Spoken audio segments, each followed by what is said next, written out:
Welcome to the Two Doors podcast, where we open the doors to Australia's top minds in tech, talent, and transformation. Hosted by Alexander Gill, founder of Two Doors Recruitment, we cut through the noise with real conversations from leaders building the future of work. Subscribe to the show to hear and see more of these types of conversations. Let's get into it.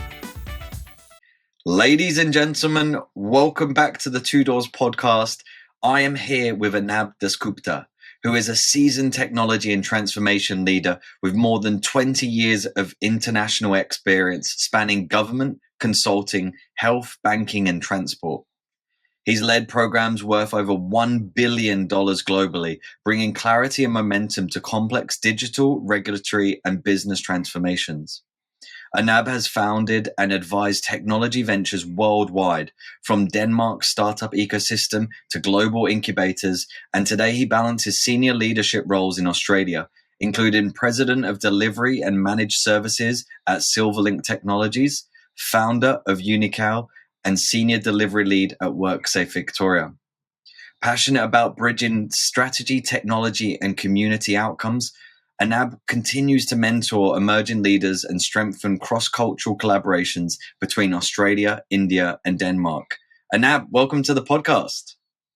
Thank you very much, Alex. It's a pleasure to be able to to talk to you and your audience as well. I appreciate that. Yeah, well, I'm excited because you've obviously, we chatted last time. You lived in Wales for a bit. You've been over to Denmark. You're quite the international superstar. So yeah, what's been going on lately? Yeah, I think what's been going on, actually is a lot more work, a lot more meeting new, people, and of course exploring AI as well, because I think that's the trend of the town, and also I think there's so much opportunities that's gonna literally impact the way we work and the way the world works in the next few years.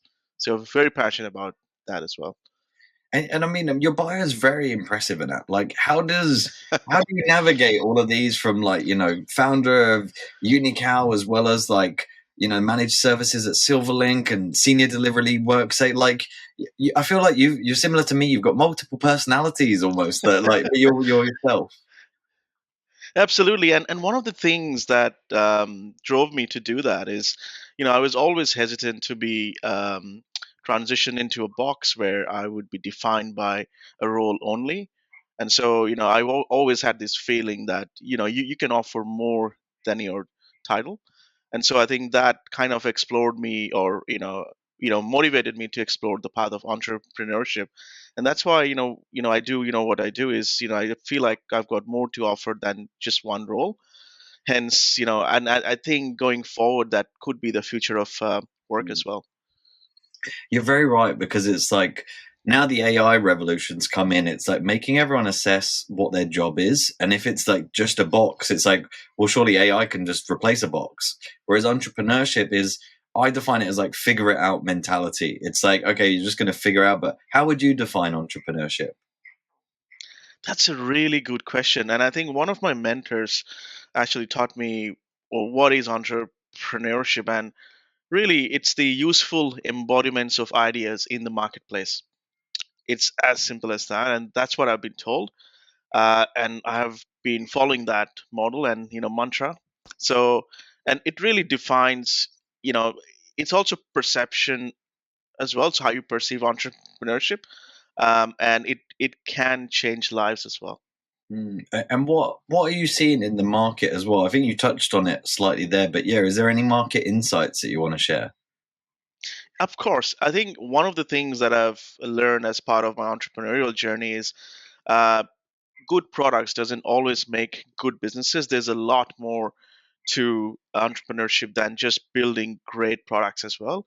There's a combination of timing, place, market, opportunity, networks, positioning, and a lot more other things than just building a product in a garage as well. So I think just understanding the potential of, or testing the product in the market before you actually start to build the actual product itself, talking to customers or potential customers who can pay for it, and really making sure that you've got a client or a few clients lined up before you build a product. That is the key. So entrepreneurship 101, it's no different than product management, sales management, marketing, believe name it, right? So if you those things right as the basics, that is entrepreneurship. Yeah, and a big key point there is cash flow, right? Where you were saying it's not just the ideas and then we'll go, but it's actually the successful implementation. Bang on. Because I know that you've worked with people overseas as well, and you've got your incubators and you do all of that. And are there any characteristics or attributes that you see in those that make it and that really succeed?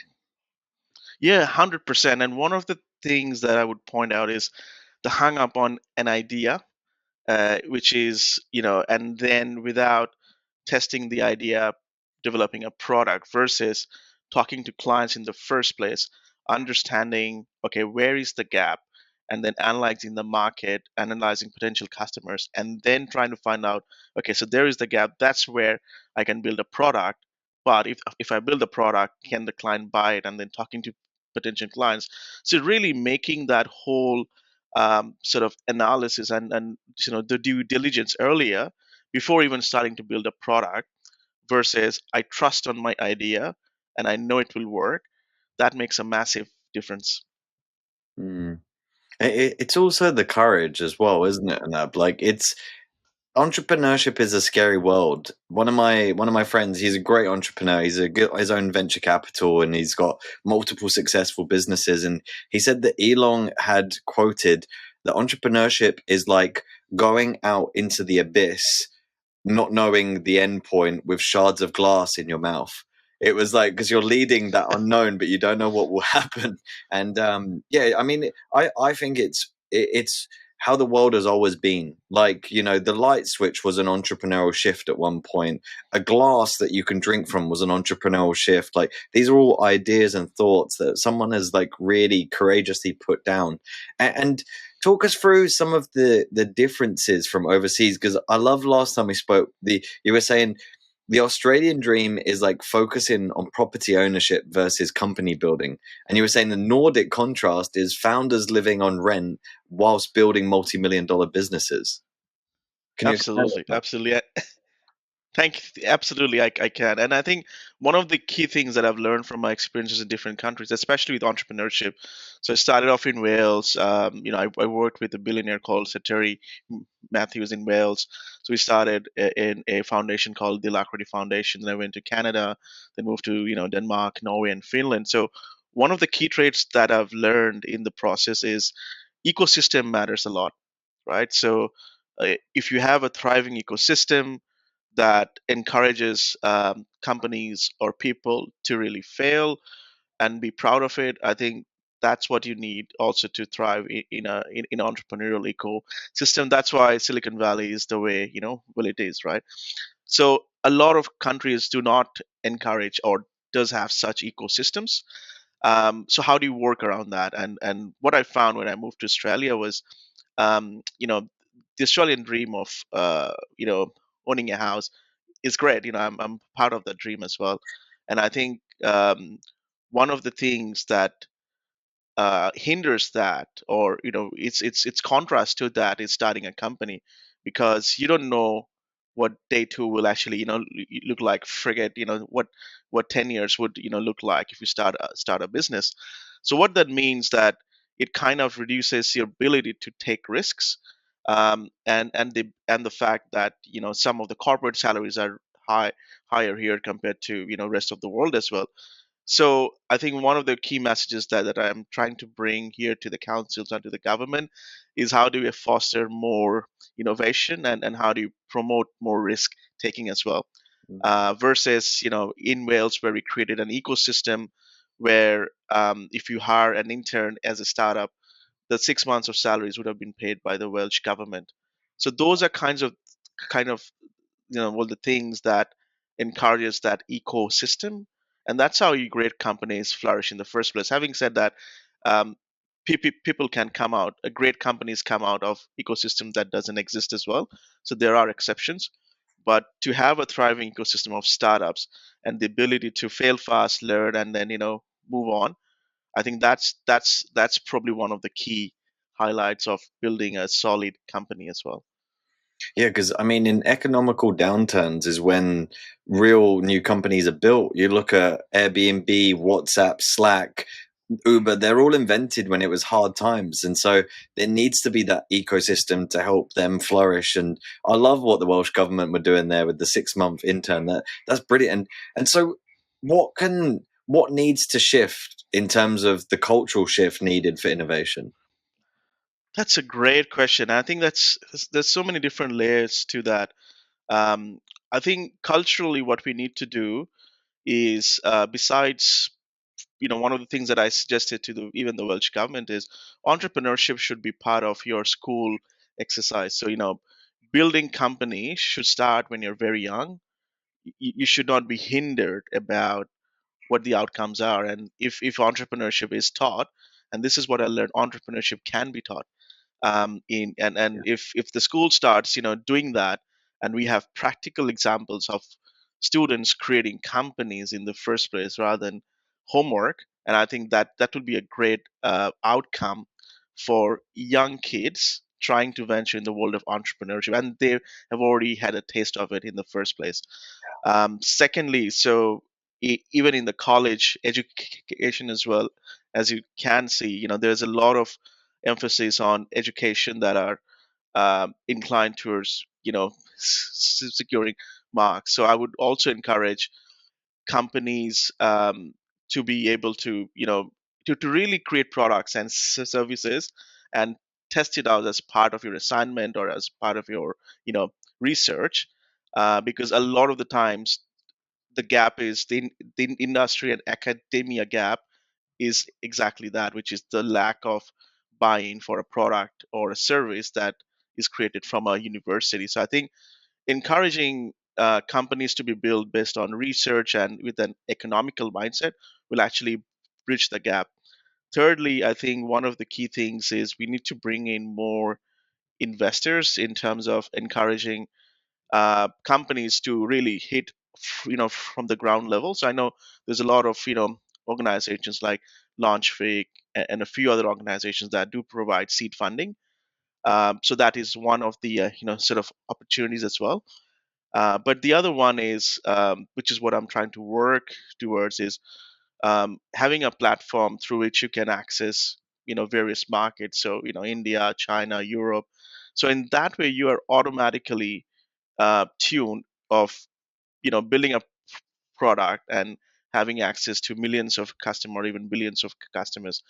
So really, I think the answer is multifaceted. How do you encourage entrepreneurship? But I think we should start at the very ground level as such. Yeah, there's a lot of great points in there, Nab, and I totally agree that entrepreneurship is a learned skill. Like, I didn't come out of the womb going, yeah, I'll have a business, yeah, I'll do a podcast, and same for yourself. It's all learned behavior. But to your point about ecosystem, you're a product of your association. So if you see other people doing it, you're like, well, why can't I do it? And then you just have to go out there and give it a go. And it's almost like counterintuitive to what the education system teaches us, which is, be perfect, get the right marks. Unless you're going to be a professional pianist, which is like, people know if you hit the wrong note. Life is not like that. Entrepreneurship is like, you're going to fail and you need to get comfortable with failing so that you learn. And then it's choosing those lessons to learn from and never repeating that lesson again. And that's how you grow in entrepreneurship.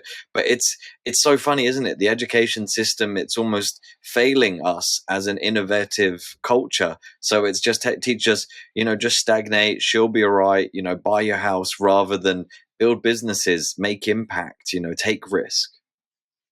Absolutely, and I might add one more point to that as well. Contrasting with the Scandinavian ecosystem, a lot of the big companies in the Nordics actually help out with funding, with networks in terms of startups. So they encourage individuals Oh, with their networks and their knowledge and their funding to start companies based on their problems as well. And what that creates is a really good ecosystem where companies can really thrive.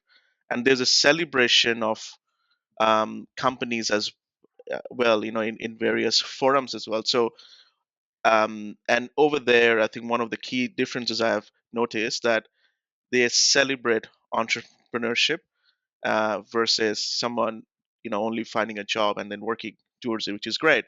But there's a general celebration of people starting companies and really taking it to the next level.